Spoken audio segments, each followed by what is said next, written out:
How to change a single page to landscape in Word. Hi everyone, I'm here to assist you today. Without any delay, let's jump right in. First, open Word. I have all these pages, page 1, page 2, page 3, and page 4. Now, to start, I'll simply click on the page 1, and then in page 1, click on Show Hide option at the top, which is the P opposite like icon. After you click on it, you'll find it in all the pages. And as you can see in my case, there is page break, which is page end. And now what you need to do is go to second page and go to layout at the top.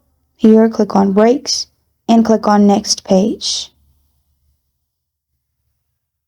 Now, after there is a section break, what you need to do is go to the third and repeat the same process by clicking on break and page break.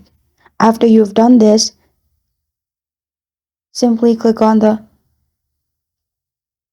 sheet you want to change and press on layout at the top, go to orientation, and then change it to landscape as you want. And as you can see, only one sheet has changed. And this is how to change a single page to landscape in Word. Thank you for joining me today. If this video helps you out, please leave a like and subscribe for more. Got a question or want to suggest a topic, comment below. Thank you for watching.